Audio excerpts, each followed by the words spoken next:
اور اللہ نے ہمیں حکم دیا سید الانبیاء سے جب تک محبت نہیں ہوگی تو میں اپنی محبت کو بھی تسلیم نہیں کروں گا. اے اللہ تو ہمیں بتا ہم نبی صلی اللہ علیہ وسلم سے تیرے حبیب سے محبت کے لیے ہم کیا کریں. اللہ نے ہمیں بتایا درود شریف کی کثرت کیا کرو. تو ہم درود شریف کی کثرت کے قائل ہیں. ہم نبی سے پوچھتے ہیں کہ آپ اللہ کے سفیر ہیں یا رسول اللہ ہم آپ پہ درود کیسے پڑھیں. ہمارے نبی نے وہ بھی ہمیں بتا دیا. فرمایا جب دور ہو تو اللہم صلی علی محمد یہ والے درود پڑھا کرو, فرشتے مجھ تک پہنچا دیں گے. اور جب میری قبر پہ آ کے پڑھا کرو تو الصلاۃ والسلام علیک یا رسول اللہ, میں ڈائریکٹ تمہارے درود کو سن لیتا ہوں. تو ہمارے پاس اس بارے میں بھی ہدایات کیا ہیں, واضح ہدایات ہیں.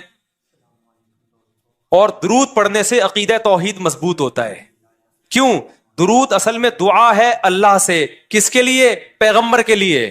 اس میں اور عقیدہ بنتا ہے کہ بھائی پیغمبر بھی اللہ کی رحمت کے محتاج ہیں, تبھی تو ہمیں کہا جا رہا ہے پیغمبر کے لیے دعائیں مانگو. ہاں ہماری دعا کے محتاج نہیں ہے, اللہ نے تو ویسے بھی پیغمبر پہ رحم کرنا ہے, لیکن ہم انگلی کٹا کے اپنا نام شہیدوں میں لکھوا لیتے ہیں. تو ہمیں اللہ نے اپنے حبیب سے محبت کے اظہار کا یہ موقع دے دیا. ہم جب پیغمبر سے پوچھتے ہیں یا رسول اللہ, ہر عبادت کے لیے کوئی خاص وقت ہوتا ہے جس میں اس عبادت کی فضیلت بڑھ جاتی ہے. روزہ عام دنوں میں رکھو 3 روزوں کا ثواب, 10 روزوں کا ثواب. رمضان میں رکھو گے تو ثواب بڑھ جائے گا. تو یا رسول اللہ ہم آپ پہ جب درود پڑھیں تو کوئی ایسا دن ہے, کوئی ایسا ٹائم ہے جس میں درود پڑھنے سے ہمیں ثواب زیادہ ملے گا؟ آپ صلی اللہ علیہ وسلم نے فرمایا ہاں, جمعے کے دن درود پڑھنے کا ثواب حدیث کا مفہوم ہے عام دنوں سے زیادہ ہے. اس لیے ہمارے جتنے بھی اکابر ہیں وہ جمعے کے دن درود شریف کی کثرت کیا کرتے تھے. یا رسول اللہ آپ اللہ کے حبیب ہیں, اللہ نے قرآن میں حکم دیا ہے من یطع الرسول فقد اطاع اللہ, جو پیغمبر کو فالو کرے گا, پیغمبر کی بات مانے گا, وہ ایسے ہی ہے جیسے اللہ کی. تو آپ ہمیں بتائیے درود شریف ہم نے بلند آواز سے پڑھنا ہے یا آہستہ آواز سے؟ ہمارے نبی نے ہمیں تلقین کی کیسے؟ آہستہ آواز سے. یا رسول اللہ درود ہم نے انفرادی طور پہ پڑھنا ہے یا جتھے بنا کے پڑھنا ہے؟ آپ صلی اللہ علیہ وسلم نے فرمایا دیکھو آخر میں ایک جنتی فرقہ ہوگا, وہ ہوگا جس پر میں اور میرے صحابہ کا عمل. صحابہ نے جتھے بنا کے درود کی محفلیں نہیں لگائی ہیں.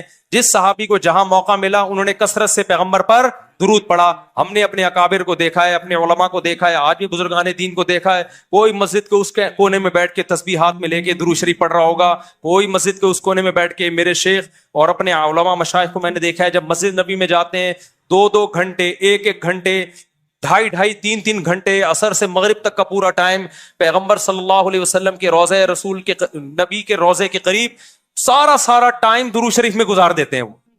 یہ وہ طریقہ ہے جو پیغمبر سے محبت کا اظہار کا اللہ نے آپ کو بتایا ہے.